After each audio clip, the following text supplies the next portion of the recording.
All right, huddle up, Steelers Nation. Tank and Mike back at Latrobe, back at St. Vincent's. Mike, Friday night lights last night. I loved it. It was great.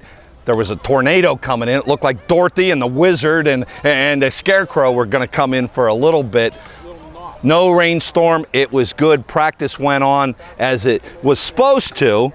The offense, Mikey, I know you were focused in on the offense last night. What did you see? Yeah. Again, you can't get much when Ben's not playing, Pouncey's not playing. James Conner was limited. Juju was limited. You got a chance to see the younger guys. Obviously, I watched the quarterbacks as well. I thought Mason Rudolph did a great job stepping up. Really, he completed every single ball in the red zone, had a couple touchdowns. Does he look more mature? I think they've been working with him. He's tighter. He's inside, because when he was at Oklahoma State, he was a real wildcat. I mean, he's maturing. No, well, I think his release is good, his mechanics is good, everything is still the same. I think he's just much more comfortable with the offense. So therefore now he doesn't have to think about where he's going to go with the football. He's just reacting and letting his natural ability take over, which is you want as a quarterback. It always takes about year 2 or 3. That's why it's always more beneficial for guys to sit. You look at like Tom Brady, Phillip Rivers had a chance to sit. Even Drew Brees, those guys, when you get a chance to sit back and relax, Patrick Mahomes, you get a chance to learn the offense, learn how things are done, and then you feel more confident and let your natural ability take over. So I think that's what you're seeing this year. Doesn't that, though, make what Ben did in 2004, just like Mikey said, and remember, Mike played for the Lions, he played for the Eagles, he knows the game at a professional level. 2004, Tommy Maddox goes down against the Ravens. I hate the Ravens. Yeah, and then Ben came in and did a great job. But here's the thing: AFC Rookie of the Year. Yeah, he got a chance to sit and learn a little bit. But he stepped in. He had a great team. He had a great run game.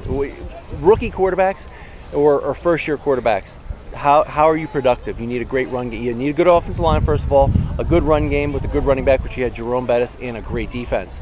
Same recipe that Tom Brady had when he went to the Super Bowl in his second year, his first year playing after Drew Bledsoe went down. So it always helps a rookie quarterback to have that, but you're just not getting thrown into the fire. But now with Mason Rudolph getting a chance to learn the playbook, he gets to sit behind Ben for an entire year, learns how Ben does things. Now he's able to apply that out in the field. Hey, I tell you what, and again, we talked about this kid out of Sanford before. He's only 6 foot tall. Mikey, how tall are you? I'm 6'2.5". He's 6'2", 6'3", cleats 6'5". That's why he was an NFL quarterback, and he has a good arm. Devin Hodges, this kid continues to impress. Yeah, and he really reminds me, the more I see him, he really reminds me of Baker Mayfield. He wears the same number. He's built the same, a little shorter. He's got a little moxie to him, a little, not cockiness, just confidence. He can move in the pocket, and he's not afraid to step up and make those throws. And, he even's got the headband and the visor on like Baker, so he looks like him physically. And, he played at Sanford, so he didn't play at Oklahoma. But he's really surprising, and he's getting the reps, because when Ben sits out like last night, it gives him an opportunity to step in and get more reps as well. And I think typically as a rookie free agent, you're usually getting 1 or 2. Yeah. For him to come in and to continue to get more and more reps, that means he's impressing the coaching staff as well.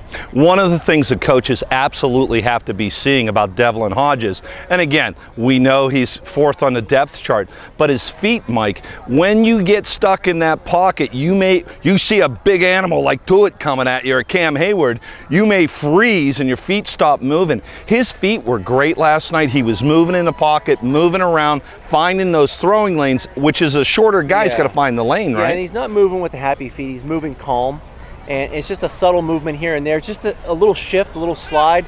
Drew Brees does a great job of that as a shorter guy. Russell Wilson's another guy. But he's just making a slight little adjustment.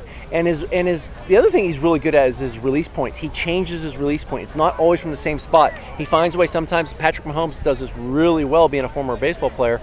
He'll drop down sidearm sometimes. He comes up over the top sometimes. You got to be a little higher to get over the line, and you got to drop down to get it around. So he's doing that as well. So I see that. The coaching staff sees that. That's why he's getting he's getting a ton of reps. As a rookie free agent, this guy wasn't even on a team. This guy wasn't drafted. This guy was going to go out and get a normal job like the rest of us. And now he's got a chance to make the team. Well, I don't know how normal of a job this is. All right, defensively, we got to talk about the devil, I'm calling him. The devil, Mr. Bush. You know what? We know he's quick. We know he's fast. 4'4", he's strong. The big thing is with these hybrid linebackers, you want them to be able to cover the running back. You want them to be able to cover a tight end. You want them to be able to drop back in the passing league. The thing is, everybody's concerned, 5'10", a little guy. Can he take on those big hogs that are trying to blow him out of the hole? The answer is he can, because he's clever and he's quick. I've watched him several days now, Mike. First of all, Ramon Foster the other day was coming at him like a charging bull in the field.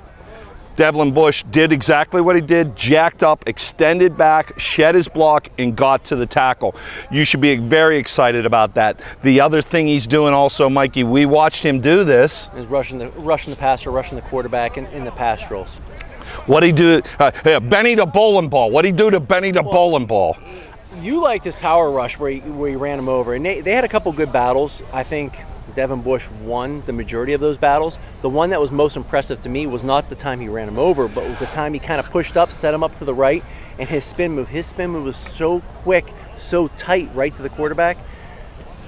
It's hard to stop that, because he has the bull rush, but he also has the speed and the spin move to go with it. And, it leaves running backs on their heels. Yeah, well, literally left the bowling ball on his butt when he bull rushed him and creamed him. So look, the progress, the maturation of the devil, Mr. Bush, it's happening here in Latrobe. He is maturing.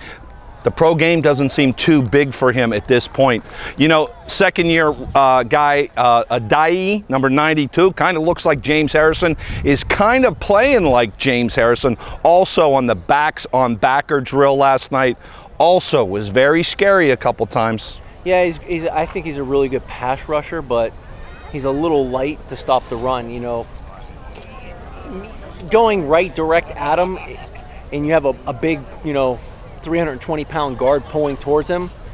I don't think he's going to win that battle too often. He's a great pass rusher because he's a speed rusher. He's a little undersized, a little light in the rear end. So can he stop the run? That's the main thing. I'm very concerned about Adaye's lateral movement. Not only do you have to rush a quarterback, those flats, baby, out on the right side, you own those as a right outside linebacker. Those flats are yours, lateral movement. So we'll see if he develops also. All right, we got to talk corners, baby.